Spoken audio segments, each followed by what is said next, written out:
Elevation Health family. This is Dr. David Yachter. Thank you for joining me today.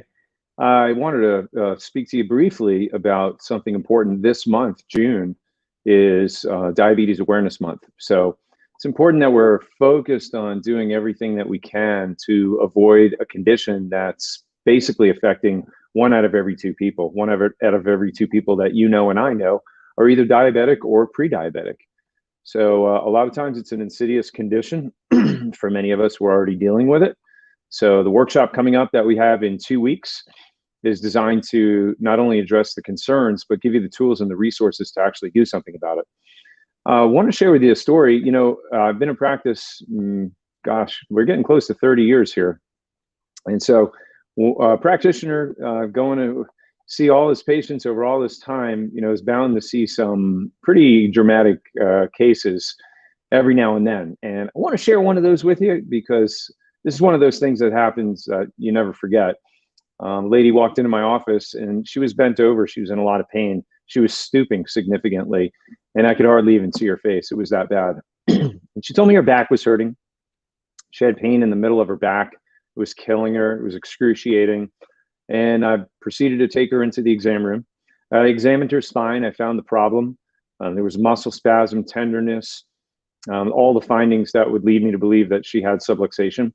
I took x-rays, and on the x-rays, it confirmed that there was, in fact, subluxation. The bone was out of alignment, putting pressure on the nerve, pinching the nerve, and that's what was causing her back to hurt.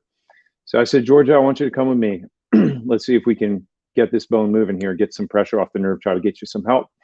So I laid her down on the table, and very, very gently, I started trying to move the bone, get some motion in there, and I felt things start to move. So it was pretty neat because her spine moved really well. A minute later, she gets up off the table, and she stands straight up. And I mean, that was dramatic. You know, she was bent over. She came in bent over. I couldn't even see her face. That's how slouched over she was. And then she stands straight up. So when she stood up, I looked down at her belt line and I saw an insulin pump. I didn't think too much about it, but I said, you know, Georgia, everything seems to be going well. I think we were successful with the adjustment. I think you should come back tomorrow so I could check up on you, make sure you're doing okay. She said, okay, doc, I'll see you tomorrow. She leaves. About an hour later, somebody comes running in off the street, screaming at the top of their lungs, call an ambulance, call your ambulance. One of your patients is passed out in her car. I saw her leave your office an hour ago. So I left the office, went outside, and there I see Georgia slumped over her steering wheel, passed out in her car. Went back inside, called the ambulance, and as I'm hanging up the phone, it occurred to me she's diabetic. Maybe it has something to do with her blood sugar. So I got some orange juice. I went outside, started dabbing her lips with it. And I remember she started coming too. And then the ambulance came and took her away. And I'm walking back to my office thinking to myself, this is crazy. What just happened? I mean, I thought she was doing well. She was walking better. She was feeling better. She was standing straighter. What could I have possibly done wrong? I couldn't figure this out. So I went home that night. Couldn't sleep all that much. I remember waking up the next day, couldn't wait to get to the office to study the x-rays and just figure this whole thing out. And just to make a long story short, I remember I was taking care of patients that morning and all of a sudden the front door opens and I look up and there's Georgia. And thank goodness she's smiling ear to ear and she's glowing and she actually looks 20 years younger. Well, as she's smiling, she's walking slowly, making her way over to me. And before you know it, she throws her arms around me, gives me the biggest hug and says, Dr. Yachter, I don't know what you did yesterday, but I haven't slept this good and felt this good in 40 years. Can I have another adjustment? And I said, yes, Georgia, we can do that. But before we do, I want you to see something on your x-ray. I said to her, you know, yesterday when that happened, I thought I did something wrong, but it turns out I think I did something right. And I took her over to the x-ray and I showed her, I said, do you see that area on your x-ray where the bone is out of alignment, tilted, twisted, turned, putting pressure on the nerve? She said, yes. I said, that's the area in your spine where the nerves go directly to your stomach and your pancreas. And I showed her on the chart where the nerves branch off and feed off to those organs. I said, Georgia, I said, I think what happened was when I moved the bone and opened up the nerve channel to try to help get you out of pain, that it started restoring nerve supply and started restoring function to your pancreas. And because of that, the pancreas started regaining function and the pancreas started making insulin, but your pump was still on, so you got too much. And she said, ah, that makes sense. So you're going to adjust me now or what? Kind of took me back. And I said, yeah, let's go ahead and lay down. So we got her adjusted. And as the weeks went on, she was consistent with her appointments. She did all our exercise, her home care. She was a model patient. And then at our first progress evaluation, not only did she tell me she was feeling better, but she said that her endocrinologist had reduced her insulin requirements. She was down from 8 units to, I believe it was 5 at the time. Time went on, another progress evaluation, another few weeks later, she was down to 3 units. And I think it was about the 5th month when she was under my care. She told me that her endocrinologist had reduced her insulin requirements to about 0.8 units. She went from 8 units to 0.8 units in 5 months.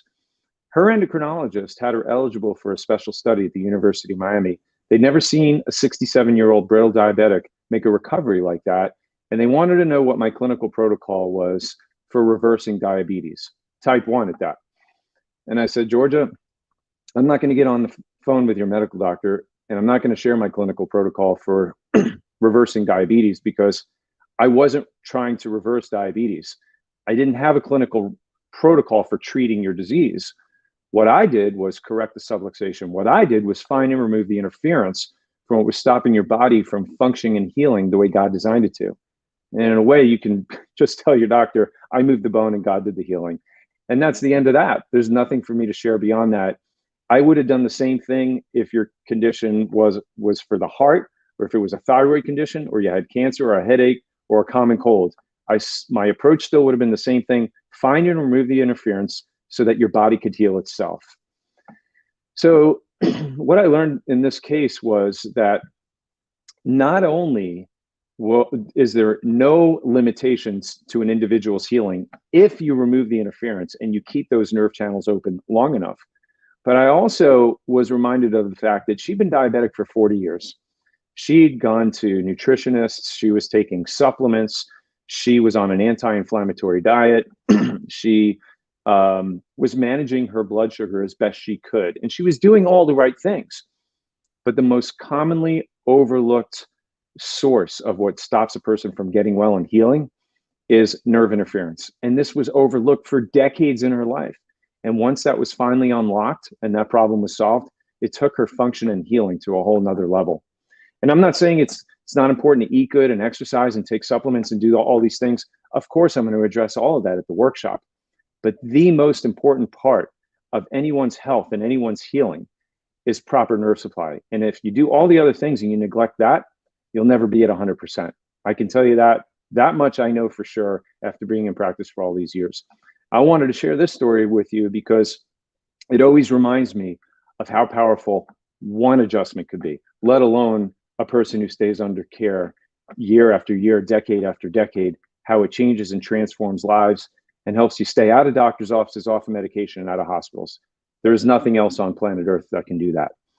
So I wanted to encourage you. I wanted to share with you. And I also wanted to remind you to make sure that you are registered for this event. This is going to be a life-changing event.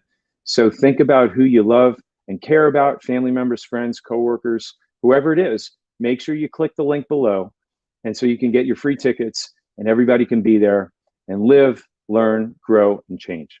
That's what we always say here at Elevation Health. This is Dr. Dave Yachter signing off. Thank you for joining me today. I love and appreciate you. God bless.